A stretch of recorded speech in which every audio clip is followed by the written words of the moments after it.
Добрый вечер, это информационный выпуск. Сегодня в студии Георгий Плеев. Вот о чем мы сегодня расскажем.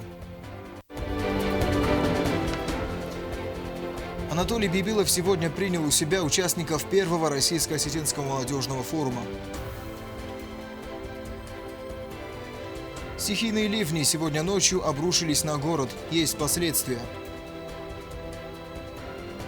Они сделали это. Кубок чемпионата Европы КОНИФА в Южной Осетии. В Цхинвале состоялось торжественное открытие первого российско-осетинского форума. Открытие пришлось на празднование Дня России. Богатый событийный ряд мероприятий участникам форума запомнится надолго. Первый российско-осетинский молодежный форум проходит в Южной Осетии с 11 по 14 июня. Подробности у Регины Черткоевой.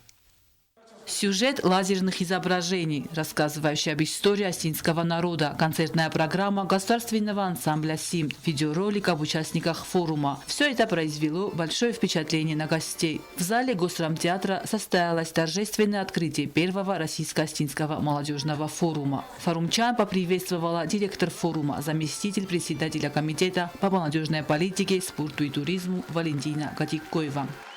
Пускай эти дни станут точкой отсчета для перемен к лучшему. Пускай будет дан старт новым проектам и идеям, реализация которых посодействует развитию наших республик.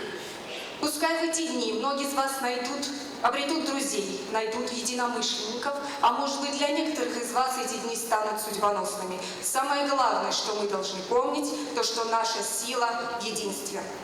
Приветственный адрес участников форума от президента Южной Осетии зачитала министр культуры Жанна Засеева. Она отметила, что такие мероприятия сближают молодежь и делают невозможное возможным. Форум задуман как площадка для общения молодежи, развития отношений, выработки идей и проектов, которые бы послужили на благо наших народов. Здесь собрались творческие, инициативные, целеустремленные молодые люди, которым не безразлично будущее и считающие, что им по силам большие свершения. Участников первого молодежного форума поприветствовал и председатель правительства Эрик Пухаев. Я поздравляю всех присутствующих, желаю всем мира, добра, здоровья, благополучия вашим семьям. Первый российско-осетинский молодежный форум объявляется открытым. Открытие форума было приурочено ко Дню России. Посол Российской Федерации в Южной Осетии Марат Кулахметов поздравил собравшихся с этим знаменательным для всех россиян днем и пожелал удачи и интересных впечатлений участникам форума. Славная история. Ведь у нас столько много родственного и близкого. И я надеюсь, что в течение этих дней вы сблизитесь еще больше, познаете больше. Я думаю, как молодые люди, вы двинете историю России и Южной Осетии вперед. Удачи вам! Правильно! На открытии первого молодежного форума чествовали и сборную Южной Осетии по футболу. Чуть раньше триумфаторов встретили в поселке Дзау по осетинской традиции с 3 пирогами и чашей пива. За оказанное внимание спортивной делегации собравшихся поблагодарил председатель комитета по молодежной политике, спорту и туризму Сергей Засеев. Чемпионы Европы оставили свои автографы в специальной книге, где расписываются известные гости республики. Зал взорвался аплодисментами, когда чемпионы вышли на сцену вместе с главным трофеем чемпионата. Председатель правительства от имени президента вручил всем игрокам, тренеру и врачу команды денежные премии. Открытие форума продолжилось большой концертной программой. Регина Черткоева, Рауль Кочиев. Информационный выпуск сегодня. На официальном сайте ЦИК опубликован итоговый протокол. Выборы признаны состоявшимися. В парламент войдут 5 партий. Согласно данным, после обработки 100% бюллетеней на парламентских выборах в Южной Осетии лидирует партия «Единая Осетия». Депутатские мандаты распределились следующим образом. Единая Осетия – 7 мандатов, Народная партия – 4 мандата, НХАС – 3 мандата, Единство народа – 2 мандата и Коммунистическая партия – 1. Явка избирателей на выборах в Южной Осетии составила 66,24%. Сильный ливень с грозой обрушился этой ночью на город. К такому разгулу стихии были совершенно не готовы дома с поврежденной или аварийной кровлей. Соответствующие службы уже работают над составлением базы данных пострадавшего жилья, чтобы в кратчайшие сроки устранить последствия стихии. Продолжает тему Зарина Кочева. Сильный ливень затопил дома и квартиры горожан. Проливной дождь шел всю ночь, залило несколько многоквартирных домов, подвалы по всему городу. Самый большой ущерб был нанесен многоквартирному дому на улице Миротворцев. Жильцы верхних этажей рассказывают, всю ночь они подставляли тазики, подлющиеся с потолка струи, но и это не помогало.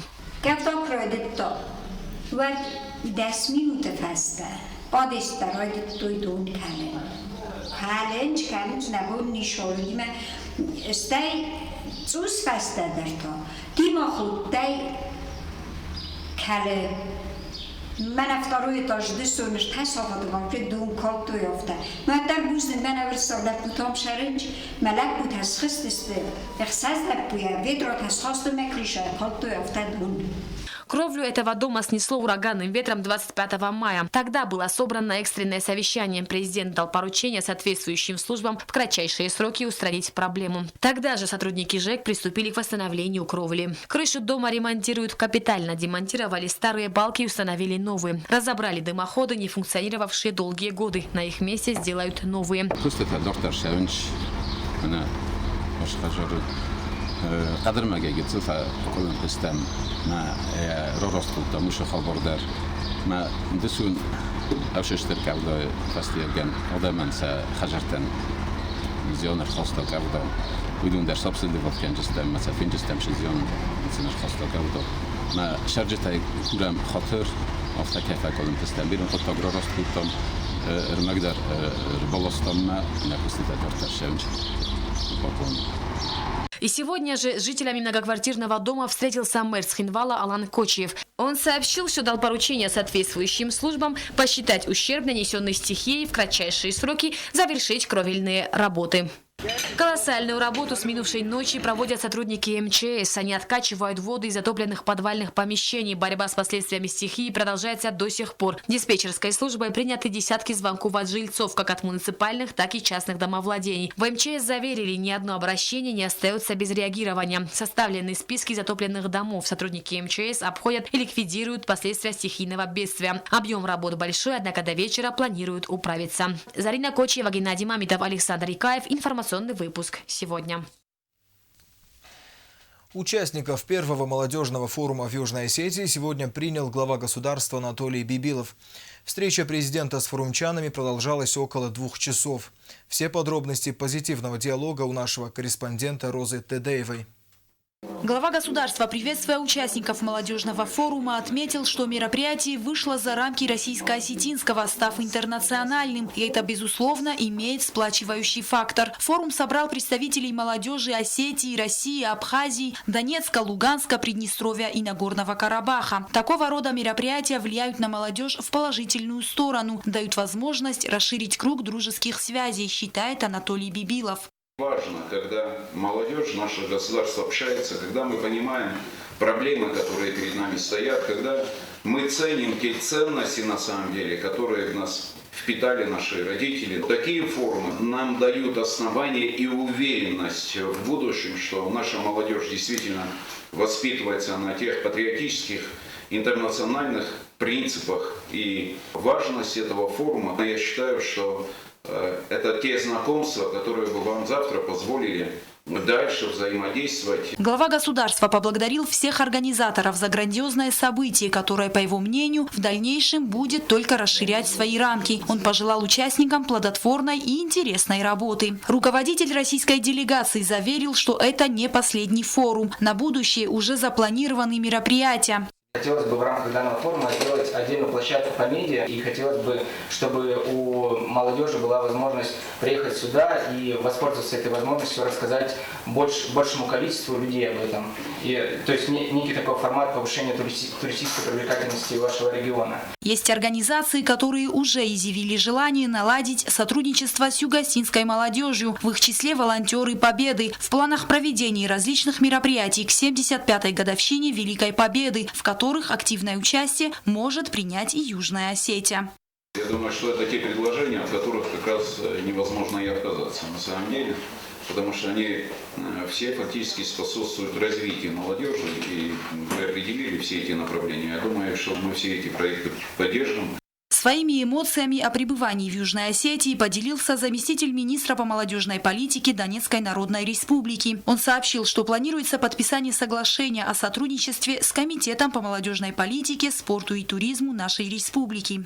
Молодежная политика и спорт – те направления, которые сплачивают, а молодежь сама по себе несет то новое, те идеи. Молодежь – это будущее всех наших стран, поэтому это, конечно, важно. Соглашение о сотрудничестве планирует подписать и Министерство по молодежной политике Луганска. Представляем Министерство сферы культуры, спорта, молодежи и туризма. Поэтому мы готовы проработать по всем сферам, направлениям, возможно заключение соглашений, выработка планов работы по этим направлениям, реализация конкретных проектов. Форум – прекрасная площадка для налаживания связи, считает Гаяне Григорян, и в подтверждении рассказала о уже налаженных контактах с Министерством культуры нашей республики. Уже есть договоренность проведения организации дней Арцаха в Южной Осетии и дней Южной Осетии в Арцахе одновременно. Представители Абхазии и Приднестровья также поблагодарили за гостеприимство и возможность ближе познакомиться с культурой и традициями Южной Осетии. Во время прямого диалога с президентом у участников форума была возможность высказать свои предложения по тем или иным направлениям молодежной политики, а также задать интересующие вопросы. Было бы интересно услышать от вас какой-нибудь жизненный совет. Я бы очень хотел, чтобы, когда вы делаете шаги, вы должны прежде всего подумать, оценить, что будет за этим шагом. И каждый шаг должен быть в первую очередь связан с какими-то ценностями, которые несет в себе по большому счету каждый человек. Ребята из Северной Осетии рассказали о планах проведения сборов для спасателей-добровольцев и пригласили желающих из Южной Осетии принять участие в них. Анатолий Бибилов заверил волонтеров, что окажет необходимое содействие. По словам участников форума, в Южной Осетии много интересных и красивых мест, маленький и уютный город, доброжелательные люди. И в этом ключе одна из участниц поинтересовалась у президента его отношением к жизни, в частности, отметив момент, который ее поразил. Мы были очень удивлены, причем это нам сказали совершенно вскользь. Мы проезжали в одном из районов города, показали пятиэтажку, совершенно обычная пятиэтажка, и проезжая мимо, нам сказали: знаете, вот в этой пятиэтажке в обычной двухкомнатной квартире живет наш президент. Вопрос: вы вообще планируете менять, или это ваше принципиальное решение, что вы живете именно в двухкомнатной квартире в обычной пятиэтажке? И, конечно, я уже поменял его, но поменял на трехкомнатную. В этом же корпусе. Я живу здесь, в Южной Осетии, никуда не собираюсь уезжать. Мне иногда говорят: а что у тебя квартиры во Владикавказе нету, а что у тебя квартиры в Москве нету. Вопрос: а зачем она мне нужна? А вот детям придется. Послушайте, если я сегодня обеспечу детей всем, у них интереса к жизни не будет. Пусть они добиваются. Помогать, конечно, буду помогать обязательно. Обязательно буду помогать. И я всегда это подчеркиваю. У меня, где я живу, прекрасные, просто прекрасные соседи. Я этих соседей не хочу мешать. Позитивный диалог с президентом продолжался более 2 часов. За это время удалось пообщаться на разные темы. Участники форума имели возможность преподнести президенту памятные подарки и, конечно же, сфотографироваться. Роза Тедеева, Алим Бетеев, Тамерлан Кусраев. Информационный выпуск сегодня. У участников форума был насыщенный день. Сегодня они побывали в селении Дменец Хинвальского района. Здесь к их приезду развернули настоящую осетинскую кухню. Принимающая сторона организовала мастер-класс по изготовлению осетинских пирогов и традиционного блюда дзекка. Устроили осетинский каст и учились азам национальных танцев – симт и хонга. Наверное, это останется в памяти у меня на всю жизнь. Это действительно незабываемые эмоции, незабываемая красота. Очень колоритно все, очень живо. И видно, что вы этим живете. Это у вас в душе, это у вас в сердце. И это очень здорово. Это здорово. И, наверное, лучше этого ничего, наверное, на свете нету. хотелось бы поблагодарить организаторов этого форума. Да, это первый форум, но я вам хочу сказать, что он удался на славу. И я думаю, что этот форум должен жить и продолжать свое существование. Когда я наблюдала за процессом приготовления осетинского пирога, на самом деле стояла, думаю, боже, у нас же также примерно делаются лепешки. И пока я наблюдала за этим процессом и думала, в чем же секрет, мне кажется, секрет это в руках того человека, который делает этот осетинский пирог. И вся изюминка как раз в том, что нужно вырасти на этой земле, пропитаться традициями, вот этим воздухом, просыпаться и смотреть на эти горы, и тогда получится настоящий осетинский пирог. О ветеранах, участниках Великой Отечественной войны, тружениках тыла нужно помнить не только в День Победы. В это время ныне здравствующие герои и так бывают под пристальным вниманием средств массовой информации и разных общественных организаций. О них мы должны помнить всегда. Это на деле доказали работники службы судебных приставов. В нашем следующем материале подробности крайне важной благотворительной акции. Работники службы судебных приставов навестили ветеранов Великой Отечественной войны. По их мнению, не только ко Дню Победы необходимо чествовать участников и ветеранов тыла. О них мы обязаны помнить всегда, интересоваться их нуждами, оказывать реальную помощь. Поддержка должна быть постоянной. Вся служба судебных приставов, конечно, благодарна ветеранам за ту победу, которую принесли они нам. Благодаря ветеранам Великой Отечественной войны мы живем под мирным небом. И мы впредь будем продолжать помогать им. Пожилые люди были тронуты и благодарны за оказанное внимание, которое невозможно заменить никакими деньгами и подарками. Эти встречи дадут заряд бодрости не только ветеранам, но и приставам, которые по своей инициативе и за свой счет каждый год делают подарки ветеранам.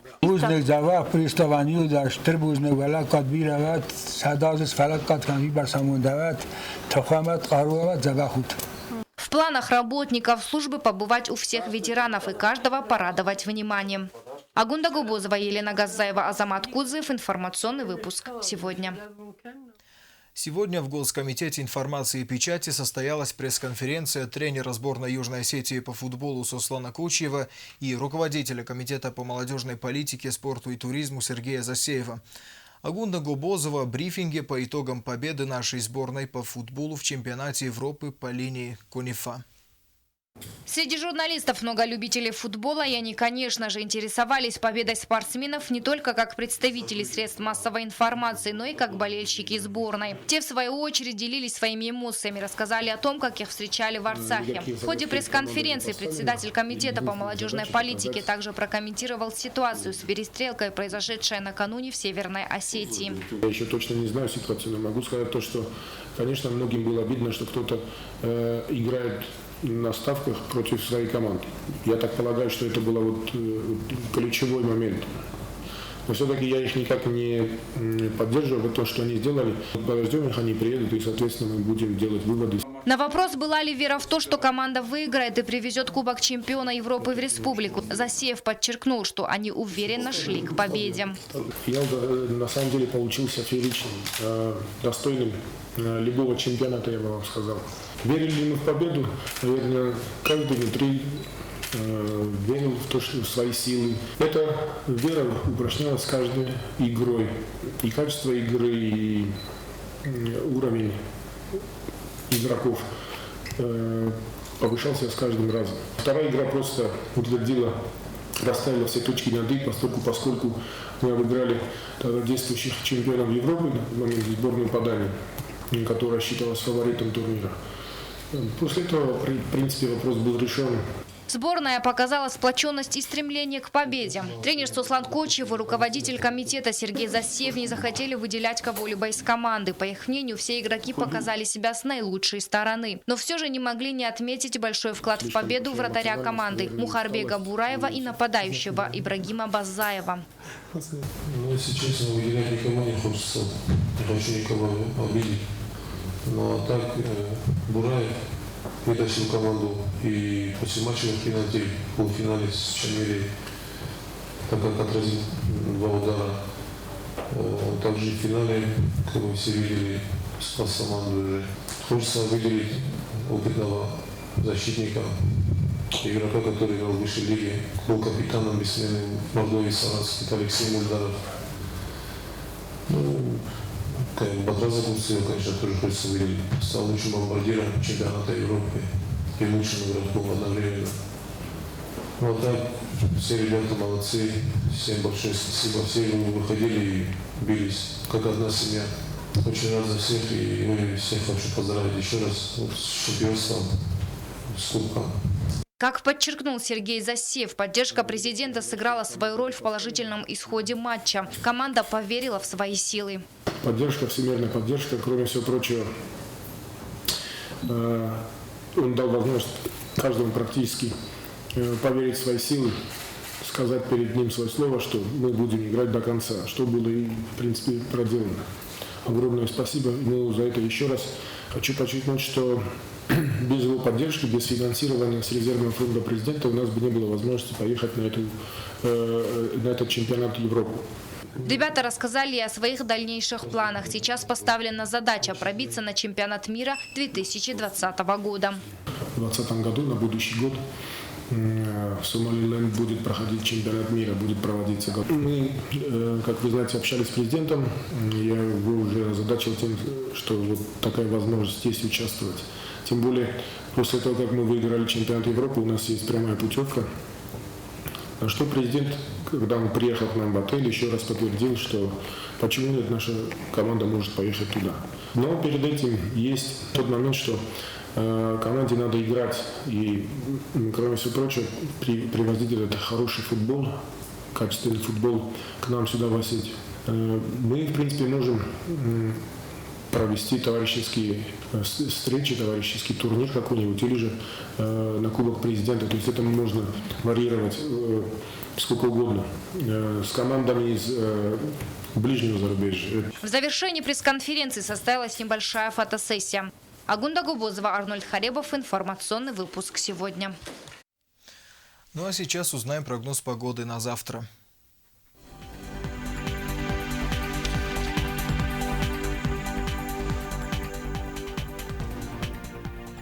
По всей республике переменная облачность и дождь. В Знаурском районе днем плюс 23, ночью плюс 12. В Дзауском районе днем плюс 23, ночью плюс 13. В городе Квайса днем плюс 21, ночью плюс 14. В Ленигорском районе днем плюс 26, ночью плюс 14. В столице республики днем плюс 27, ночью плюс 14. И у меня на этом все. Всего доброго и до свидания.